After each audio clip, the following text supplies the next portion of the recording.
संवाद साधण्यासाठी मी आमंत्रित करतोय युवा नेते सन्माननीय ॲडव्होकेट रणजित भोसले साहेब यांना आपण या प्रसंगी आपलं मनोगत व्यक्त करावं.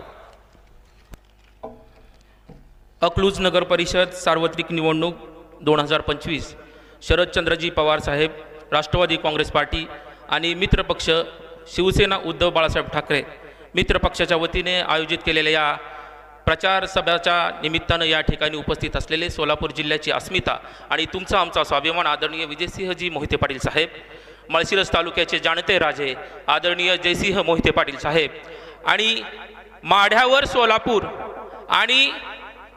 सोलापूर देणारे आणि सोलापूर जिल्ह्यात ठासून 5 आमदार आणणारे तुमच्या आमच्या सर्वांचे लाडके नेते खासदार धैर्यशील राजसिंह मोहिते पाटील साहेब आणि ग्रामपंचायतीच्या माध्यमातून अतिशय जोमाने विकास करणारे आदरणीय शिवतेजसिंह मोहिते पाटील साहेब आणि ज्यांनी राजकारणामध्ये नुकतंच पाऊल प्रभाग क्रमांक 5च्या माध्यमातून या ठिकाणी ठेवलं आणि नगर परिषदेच्या माध्यमातून तरुण चेहरा या ठिकाणी पुढे येतो ते सयाजीराजे मोहिते पाटील आणि शिवसेना पक्षाचे सर्व जिल्हाध्यक्ष, तालुका अध्यक्ष आणि उपस्थित गेली अनेक पिढ्या मोहिते पाटलांच्या बरोबर खांद्याला खांदा लावून अगदी ताकदीने उभे असलेले तुम्ही सर्व या ठिकाणी अकलूजचे नागरिक मित्रांनो, आता निवडणुकीचा हंगाम सुरू झाला आहे आणि त्याआधीच एक 15 दिवस पोस्टर बॉयज सुरू केलेला आहे आणि विविध फेसबुकच्या माध्यमातून असू द्या किंवा कुठल्याही माध्यमातून तो आपल्याला डिवचण्याचं काम करतोय.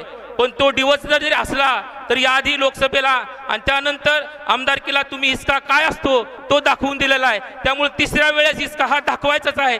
त्यानिमित्त मी तुम्हाला या निमित्ताने की विकासाच्या मुद्द्यावरती विरोधक हा सतत बोलत असतो. विकास काय असतो हे तुला माहीतच नाही, त्यामुळे तो विकासाच्या मुद्द्यावरती बोलतोय. मित्रांनो, गेली अनेक वर्ष आदरणीय विजयसिंहजी मोहिते पाटील साहेबांच्या माध्यमातून या गावचा विकास अतिशय जोमाने अतिशय चांगल्या पद्धतीने झाला आहे. याचं जिवंत आणि ज्वलंत उदाहरण आपल्या डोळ्यासमोर आहे. आपलं RTO कार्यालय आहे, आपल्याकडे मेडिकल हब आहे आणि मेडिकल हब मधल्या डॉक्टरांना सांगताय की मोहिते पाटील धमकी देतात म्हणून तुम्ही तसा व्हिडिओ बनवा. अरे, सोलापूर जिल्ह्यातलं नाही, महाराष्ट्रातलं सगळ्यात मोठं मेडिकल हब आपल्या अकलूजमध्ये आहे आणि हे सगळं असताना तुम्ही विकासाच्या गप्पा नुसतं मारता. विकास केला नाही. ज्यावेळेस तुम्ही आमदार झाला आणि तुम्ही कुठेतरी घर बांधलं, त्यानंतर अकलूज मुक्कामी तुम्ही येऊ लागला. अतिशय गुळगुळीत रस्त्यात तुम्ही येऊन बागेवाडीमध्ये ज्यावेळेस धडधडीत तुम्ही पुढे येता त्यावेळेचा तिथला विकास ज्यांनी थांबवला तो नेता तुमच्या बरोबर असतो आणि संग्राममधून पुढे आल्यानंतर गुळगुळीत रस्त्यात तुम्ही येता, तो विकास तुम्हाला दिसत नाही. आणि नवीन ऑफिस काढलं तिथं तुम्ही येता, तिथून तुम्ही चालत नवीन कोणीतरी लोक घेऊन येता, गाड्या भरून तुमच्याकडे लोक सुद्धा नाहीत आणि आम्हाला विकासाच्या गप्पा सांगता मोहिते पाटलांनी हे केलं नाही ते केलं नाही. तू काय केलं? आमचा एक जाहीर प्रश्न आहे, तू काय केलं? तू फक्त गुंड पोचले आणि त्याचे उपमा तुम्ही आम्हाला दहशतीच्या नावाखाली देता. तुमच्या बरोबर फिरणारी तुम्ही आजूबाजूची लोक बघा, मग तुम्हाला कळेल दहशत कोणाची आहे. अकलूज मध्ये येऊन सुसंस्कृत घराण्याचं राजकारणाची भाषा अशा गुंडगिरी दहशतगिरीत संपू नका. ही जनता सुज्ञ आहे. कायम सुसंस्कृत घराण्याच्या राजकारणाबरोबर राहिलेली आमची अकलूज आहे. त्याला बदनामीचा डाग लावण्याचा प्रयत्न या माध्यमातून करू नका. मला एवढंच या निमित्ताने सांगायचं मित्रांनो, भारतीय जनता पार्टीला अकलूज कशाला पाहिजे हेच मला कळना. गेली 48 दिवस अकलूज नगर परिषदेचं नोटिफिकेशन निघावं म्हणून आम्ही सर्वजण त्या ठिकाणी उपस्थित होतो. आदरणीय भैयासाहेब असतील, आदरणीय बाळदादा साहेब असतील, आदरणीय मोठेदादा असतील, संपूर्ण परिवार 48 दिवस उपोषणाला बसला. त्यावेळेस तुम्ही उभ्या केलेल्या त्यातली जी कोण आहेत ना तुमची सदस्य वगैरे होण्याची स्वप्न बघतात ते तिथं कुठे आलेत का तेवढं दाखवा ना एखादा फोटो वगैरे काढून. म्हणजे तुम्हीच नगर परिषदेला विरोध करायचा आणि प्रशासक असताना देखील 60 कोटीचा निधी आणण्याची ताकद या मोहिते पाटील परिवाराकडे होती. त्यामुळे येणाऱ्या काळामध्ये सत्ता आपली येणारच आहे.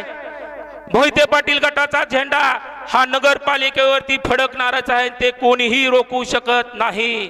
त्यामुळे येणाऱ्या काळामध्ये ज्यावेळेस नगराध्यक्ष आणि सर्व नगरसेवक विराजमान होतील त्यावेळेसचा विकास अधिक जोमाने होण्याचा प्रश्न या निमित्ताने या ठिकाणी होतोय. अधिक चांगल्या प्रकारच्या सुखसुविधा आपल्याला या ठिकाणी मिळत आहेत.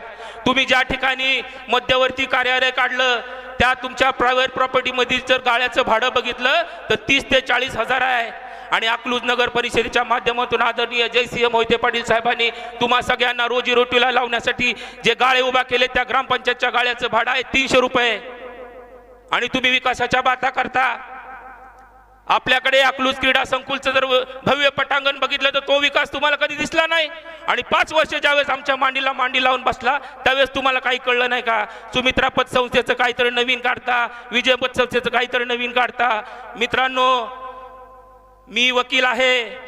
सुमित्रा पतसंस्थेमधल्या ठेवीदाराचे सगळे पैसे आदरणीय जयसिंह मोहिते पाटील साहेबांनी आमच्या कोर्टातल्या न्यायालयाच्या समोर दिलेले आहेत. राहिलेत फक्त 3 प्रकरणं, तेही आम्ही पूर्ण करू. आणि राहिला प्रश्न विजय पतसंस्थेचा, त्यांचेही सगळे देयक आम्ही दिलेले आहे. आम्ही कुणाला फसवत नाही. या माळशिरस तालुक्यामध्ये अकलूजमध्ये शेतकरी, कष्टकरी, वंचित, पीडित, शोषित घटकाला न्याय देण्याची भूमिका या मोहिते पाटील परिवाराने या ठिकाणी घेतलेली आहे. त्यामुळे आमच्या गावाला बदनामीचा डाग लावून तुम्ही निघून जाणारच आहात. पहिल्यांदा तुम्ही विधानसभेला खासदारकीला भैयानी तुम्हाला सांगून पाडलं, त्यानंतर तुम्ही माळशिरसमध्ये आला त्यावेळेस तुम्हाला सांगून पाडलं आणि 1,08,000 तुम्ही तोरा कोणाला मिळवता? बीजेपीचं तुमचं बिहारचं सरकार बघितलं तर बाथरूम मध्ये तुमचं मतदानाच्या याद्या आढळल्या. हे तुमचं पारदर्शक. आणि तुम्ही सांगता 1,08,000 1,08,000. मित्रांनो, 80 सुद्धा मत पडून देऊ नका. ही शपथ आज तुम्ही या निमित्ताने येत्या शिक्षणात असलेल्या पाटीलवाड्यात घ्या. बदनामीच्या आगीत जाळण्याचा प्रयत्न नाहकपणे तुम्ही करत असाल तर जनता म्हणून आम्ही शांत बसणार नाही, एवढी विनंती या निमित्ताने करतो. आणि मित्रांनो, येणाऱ्या काळामध्ये आताच्या 2-3 दिवसामध्ये अनेक प्रकारचे ते आमिष दाखवण्याचा प्रयत्न करतील, पैशाचा आमिष दाखवतील, हे करतील, जेवणावळ्या वगैरे सगळं करतील. त्याला बळी पडणारे आपण कोणीच नाही. पण सतर्क राहणं आपलं काम आहे. भैयानी काल सांगितलं त्या पद्धतीने आपण काम करायचं आहे. बूथवरचं ते जे वातावरण आहे ते वातावरण करायचं, त्यांना ढिसाळ करायचं आहे.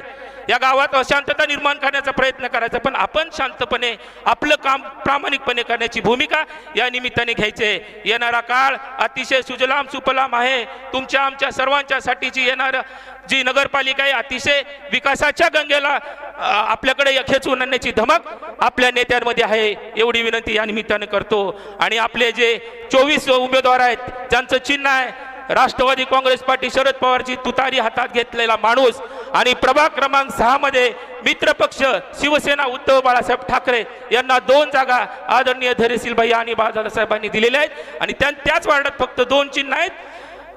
मशाल हे सगळ्यांनी व्यवस्थितरित्या पटवून सांगायचं आहे. उद्यापासून प्रचाराचा शुभारंभ आजपासून झालेलाच आहे. प्रत्येक ठिकाणी जाऊन आणि प्रशासक नसताना सुद्धा प्रशासकाला आणि पोलिसाला हाताशी घेऊन आपल्या कार्यकर्त्यावर अनेक प्रकारचे दबाव आणण्याचा प्रयत्न त्यांनी केलेला आहे. पण दबावाला भीक घालणारे आम्ही कोणी नाही. त्यामुळे येणाऱ्या काळामध्ये निश्चितपणे या गावचा विकास अतिशय जोमाने इथून पुढच्या काळामध्ये होईल.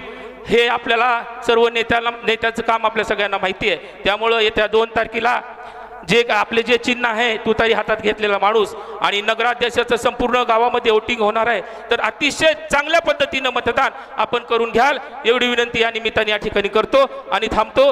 जय हिंद, जय महाराष्ट्र. धन्यवाद सन्माननीय भोसले साहेब.